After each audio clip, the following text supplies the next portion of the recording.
Son zamanlarda gıda sektöründe bazı ürünlerin aşırı derece bir yükselişini görebiliyoruz.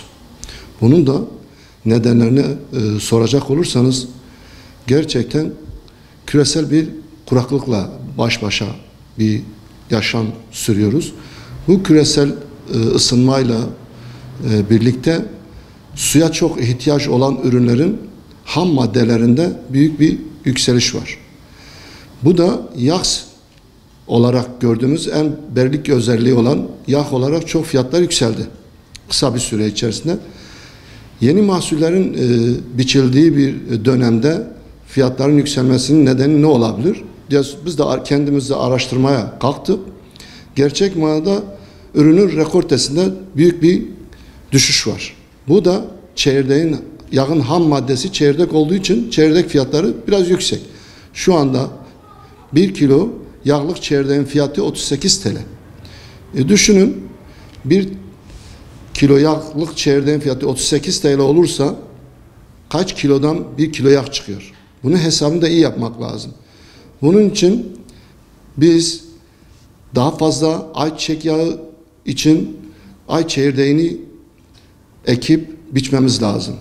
Bunun devletin tarım politikasında olması gereken de bu. Yani dışa bağımlılığı azaltmak için kendi verimli topraklarımızı kullanışlı bir hale getirmemiz ve çiftçilerimizi bu yönde de bilgilendirmemiz gerektiğine inanıyorum. Bizler eğer bu bilinçle çiftçilerimize destekler vererek bu tür ürünler, bunun gibi başlıca toprakta olan bütün ürünlerle ilgili biz ciddi bir politika izlersek dışa bağımlılığı bitireceğiz. Bunun da nasıl olur? Devletin verimli toprakların hangi yerlerde olduğunu biliyor. Devlet bu yönde çaba sarf edip bu toprakları verimli bir iyi işleyip ve işledikten sonra dışa bağımlılığın önüne geçmiş olacak. Şimdi artışın çözülebilmesi için mesela biz devlet dışarıdan yağ getirebilir.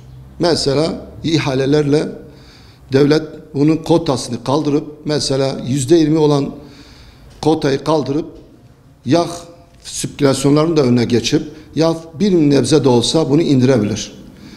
Yani bazı ürünlerde dönem dönem bunu yapıyor. Mesela buğday olur, arpa olur.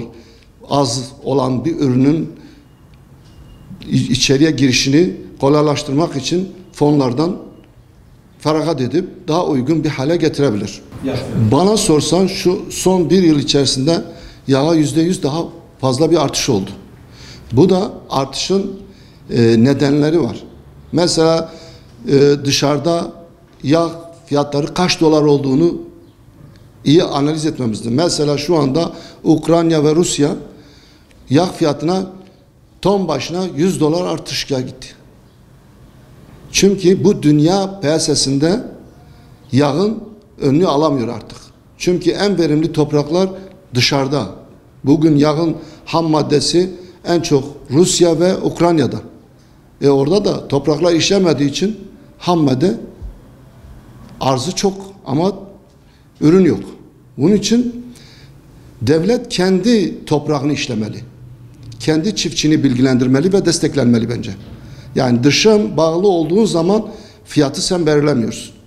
Ben aldığım izlenimlere göre bu artış devam edecek ve daha da yükseleceğini de tahmin edebiliyorum. Çünkü bir kilo çekirdeğin 38 lira olduğunu düşünerek 5 kiloda 1 kilo ayçiçek yağı elde edebiliyoruz. Hesap ortada ama bunu devlet fonlayabilir, devlet destek verebilir, bu ürünün önüne geçebilir. Şimdi şunu denetim mekanizmalarını iyi çalıştırmamız lazım. Bugün bir ürünün fabrikadan çıkış fiyatıyla perakendeciye gittim fiyatlarını inceleyebilir. Bunu yaparsa denetim ve kar marjları düşer. Denetim her dama caydırıcı bir etkendir. Herkesin, fırsatçıların, stokçuların, herkesin önünde bir engeldir. Önemli olan bu fırsatçılığa, bu denetim mekanizmalarını iyi çalıştırması lazım. Yoksa iş ürün yoktur diye stoklarsa ne olur? Bu sefer ürün yoktur, talep artar. Talep artarsa fiyatlar artar. Bu da ne olacak? Tüketiciye yansıyacak. Yani mümkün mertebe herkes ihtiyacı kadar ürünü tedarik etmesi, fazlasına hiçbir zaman girmemesi, bunun haksız bir rekabete de dönüştürür. Onun için her daima denetimin olması şart.